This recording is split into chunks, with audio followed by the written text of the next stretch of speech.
Hello and welcome to the Gonzales Mitchell Show. I'm Clay Mitchell, and today our special guest is none other than Len Foxwell. He's the principal of Trade Avon Strategies, and he's a lecturer, professor, and teacher at the Johns Hopkins University, and he's director of the HopStart Program. Len, welcome to the show. Clay, thank you for having me. And on a personal note, happy birthday, sir. Thank you for being Hey, such a good friend and many, many happy returns. hey, thank you so much. Another day older. You know what they say. Age is just a number, my friend. There you go. There you go. Uh, when did this HopStart program come into being? How did it first start and how has it developed? So let me just say that HopStart is quite possibly the most exhilarating initiative with which I've ever been associated. I am so honored to be in the presence of some of the most brilliant and innovative young minds in not just the country, but the world, who are coming up with everything from medical technology to medical devices to general innovations that are going to disrupt the marketplace, Hmm. save human lives, Hmm. and make life a heck of a lot more convenient for consumers across the country and around the world. And to your question, it started more than 20 years ago as the Johns Hopkins Business Plan Competition, and like number of remarkable ideas, it started off small and relatively self-contained. It was a program by which some of Hopkins' most best and brightest students would take business plans to a panel of judges for their consideration, and ultimately take them hopefully into the marketplace. And over the past 20 years or so, the program has grown in size and scope, and it is now we now have, as a matter of routine, over 70 teams and over 300 students competing for cash prizes, developing meaningful relationships, and building entrepreneurial networks that they can take well beyond the competition as they literally compete in a global marketplace. And to that point, I really want to emphasize not just the student competitors, but also the mentors and judges like yourself who generously give of your time to provide students with the practical complement to their scientific and technological body of knowledge, educating them on everything from how to pitch to an audience, run the financial numbers, make sure that the project is not just scientifically and procedurally viable, but also is financially viable for potential investors. That's absolutely essential. And what I like to emphasize as we talk about this program is that not only do students benefit when they win cash prizes on competition day, but they also win just by developing relationships with leaders from CEOs of corporations, Hmm. current and retired government elected officials and regulators, and heads of philanthropic and nonprofit networks that they can rely upon after they leave Johns Hopkins. So this year we will start in January with our begin to refine our student business plans. Like I said, over 50 teams will compete. 50 to 70 teams will compete. Hmm. And between January and April, they will kind of revise their technology, stress test their plans, working with their mentors from the private and not-for-profit sectors. The whole exercise culminates in a day-long competition at Johns Hopkins University the last Friday in April, when they will present to a group of judges. There'll be two stages of presentations, as you know. The first is in Hmm. the morning. It's a 3-minute quick elevator speech, which tests not only their scientific and technological ability, but also their rhetorical ability to explain the project. Right. Then those students that will advance to the finals will present for 7 minutes with the benefit of a slide deck. Some students will have prototypes, some won't, but each of them will be competing against and a group of their experiential peers. So students that are just starting out in their entrepreneurial journey, they will compete at what we call like the intermediate level.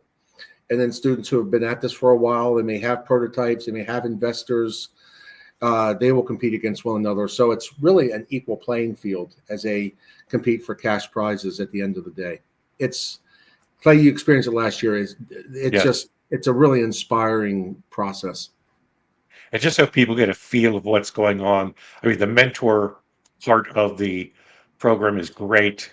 You get feedback that they further refine and develop their plans. And then on competition day, they really put a great presentation together and knock it out of the park.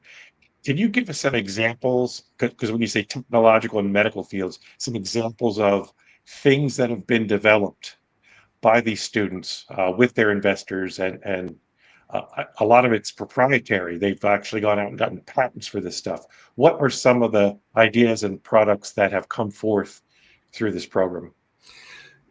The scope and breadth of our roster of projects is amazing. I mean, we have had several projects that have moved forward the whole process of non-invasive, non-invasive medical testing, non-invasive surgery, uh, you know, preventative technology for uh, breast cancer, prostate cancer, heart disease, hypertension. Uh, I got to tell you, some of these things, some of the products that they bring to this competition, I don't even pretend to understand the mechanics, but I do know that eventually it'll save my life and that of many others. And in addition to the medical equipment, we have another category called general ventures. And just give you a couple. Like one student last year developed an environmentally sustainable mosquito trap Yeah, that can be that can be dispersed throughout the developing world as a way of containing the spread of malaria. And this is far more than just putting up tape on. I mean, it's high tech. It takes a lot of testing and training and time. We have a student, and this team has gone on to really achieve some great things. We have a student team, Marie and Tyler are their names, and they developed a something called Tasty Tape, which is an edible tape, an edible adhesive that you affix to food that is prone to separating when you eat it. Think like a burrito, right. uh, something like that, and it actually affixes the food and keeps it intact through the consumption process while you eat. Yeah. And they've gone on to be featured on CNN. They have a patent, and they're going into the marketplace. And I understand they're just doing an amazing job. I've had students, and I think you've met one of these as well, that has come up with a motion activated process for the composition and the direction of musical scores. So that for whatever Right. reason, as a matter of convenience or to expand the appreciation of music to those with disabilities, you can actually direct through technology based on the movement of your head. And I wish I could show you some of these innovations on screen, because I don't think rhetorically I'm doing them justice. It's just, what I will say is that they are consistently pushing the outer boundaries of human understanding.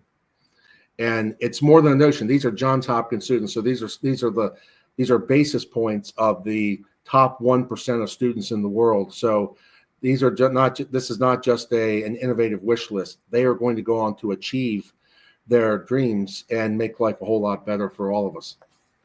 The mosquito trap uh, venture group was a part of the group that I mentored and judged. That was amazing. That the idea of they did it was mind-boggling, but the cost of producing and delivering it, say, to Africa and the subcontinent of Asia, where mosquitoes are everywhere and spread disease, is very low, where they could deliver these things and have a huge impact. You could put these things around a perimeter, and there are no mosquitoes that can bite children and people in villages and hamlets over there. That I was blown away when I saw that. Uh, and these other inventions, the edible tape, who would have thought that? And it's like, why didn't I think of that? Uh, but these students really, they are, as you say, they're brilliant. Some are sophomores, some are juniors, some are seniors there at Hopkins. And I don't know about you, but I was a junior in college. I wasn't thinking about mosquito traps to help Oh my goodness. the spread of disease in sub-Saharan Africa. I just wasn't into them. I was Hey, running I the just wanted to island, burn. man. I just wanted to be able to make it to an 8 o'clock class without tripping over my shoelaces. So, and I think the scope of the projects that we're talking about, it reflects three things. First, as we've talked about, the intellectual range of these students, which is obvious and self-evident. Two is just the fact that they're young, and these kids in this generation, they have the benefit of a global perspective and a command of technology that we just don't have coming from our generation. So Right. they know how to, technology is our second language, maybe our third language. I still struggle to, make it onto a Zoom call and fix my microphone. These kids just have a command of technology that we don't have. And then something that's really unique to Johns Hopkins is the international quality of our student body. So, to your question, how in the world did they think of mosquito traps in sub-Saharan Africa and in other southern hemisphere regions of the world where this is a real risk to life and public health? Well, we have students who come from these regions of the country. We have That's true. students who studied in these regions of the world and have traveled abroad across the globe. And so they have seen these problems firsthand, and they have a unique insight into potential cost-effective solutions that maybe we don't. And so I think it really does speak to I don't want to say it's exclusive to Johns Hopkins, but it's unique to Johns Hopkins.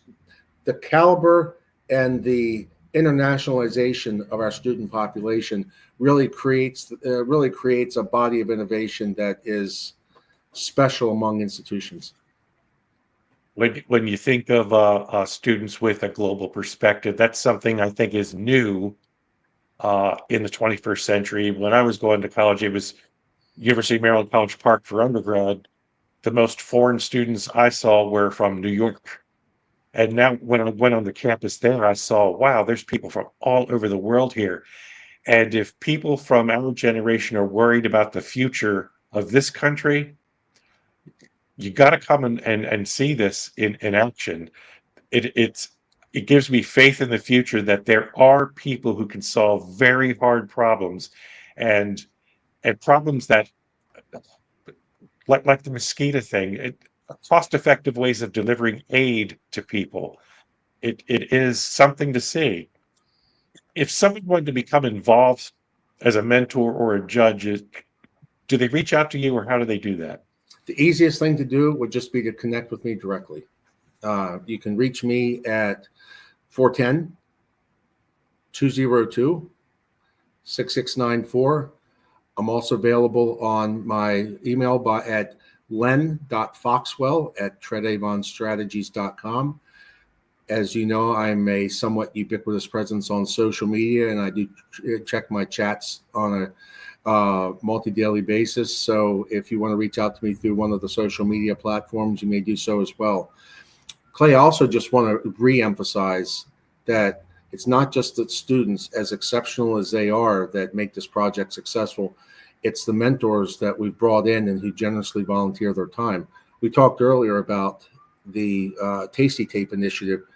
Well, our former state delegate, former Commerce Secretary, current head of the Maryland High Tech Council, Kelly Schultz, graciously served as a mentor to these students and really Yeah. balanced out their perspective. She encouraged them to gave them some very helpful tips on how to refine their market assumptions, how to build a financing plan that is capable of weathering fluctuations in a volatile economy, and also help them reach out to some potential business partners in the distribution and retail space.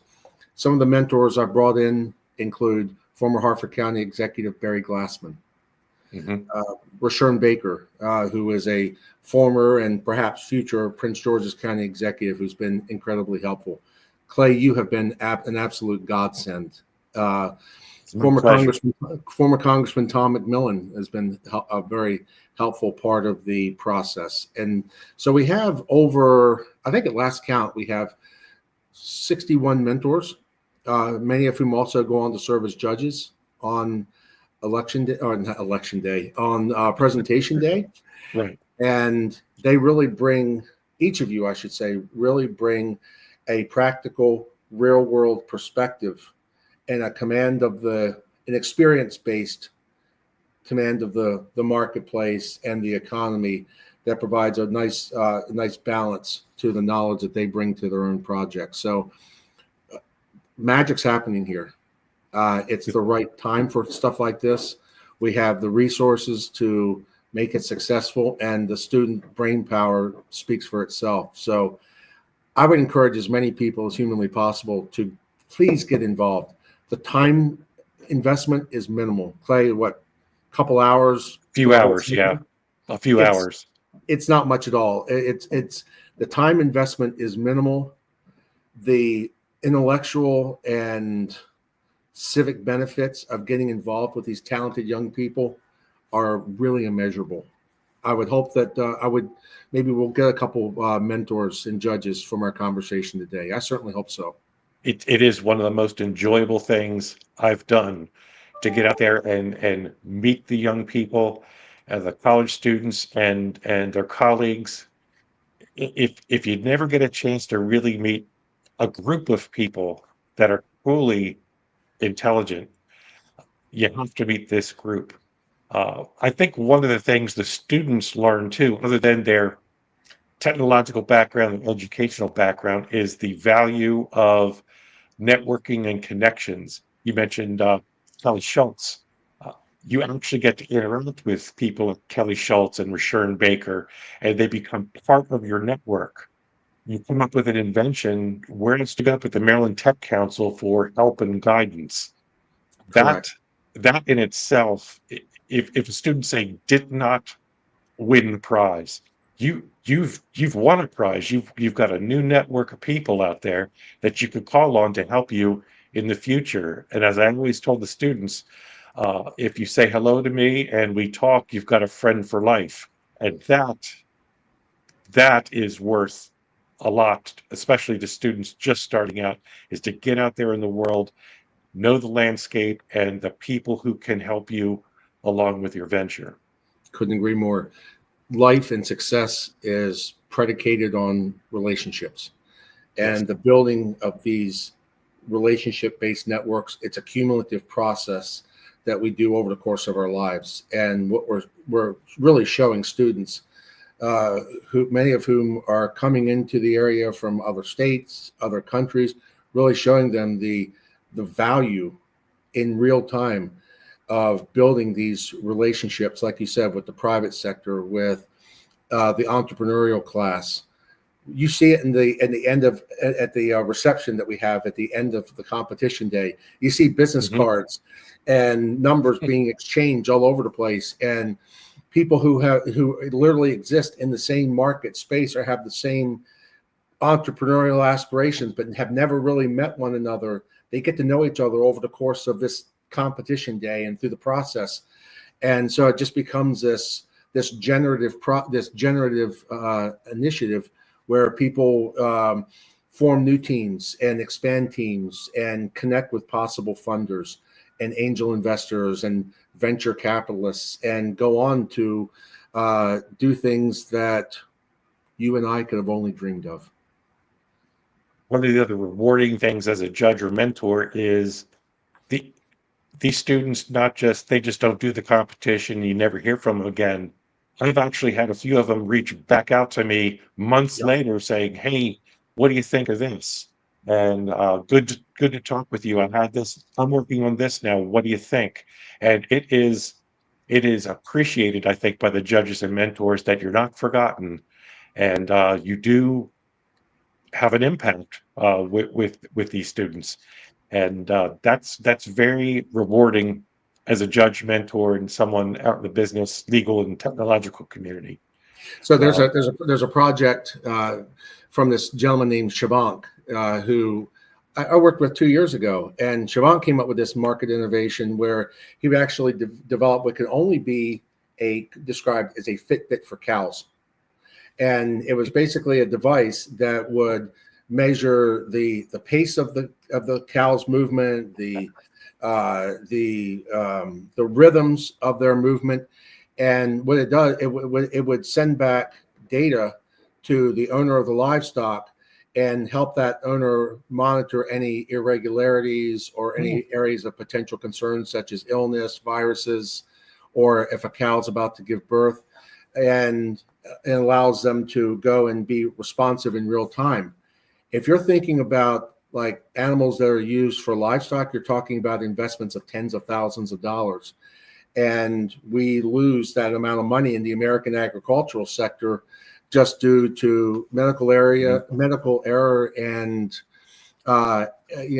untimely response to illnesses and injuries and so forth. And so he's come up with this initiative and he's taking it into the marketplace. He still calls me on a regular basis saying, hey, I've just reached out to this group.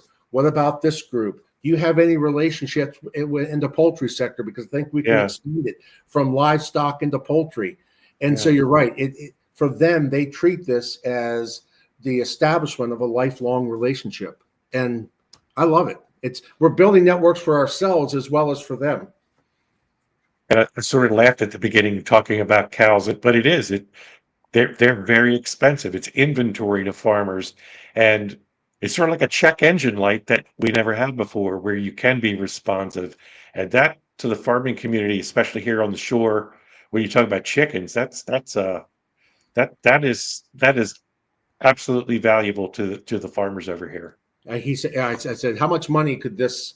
I said, Sharon, how much money could this potentially save a livestock breeder? And he said, easily over the course of the product's lifetime, several $100,000.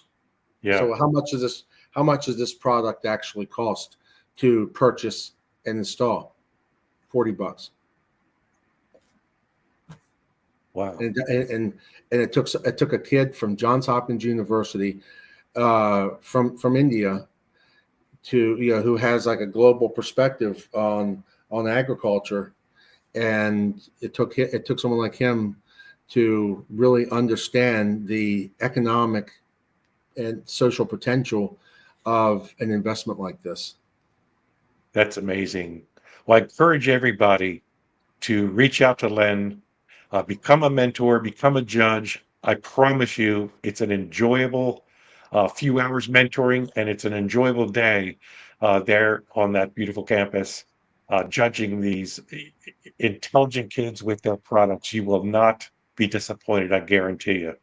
Um, Len, thanks for joining us on this. I want to have you back on to update us on how the HopStart 2025 program is going.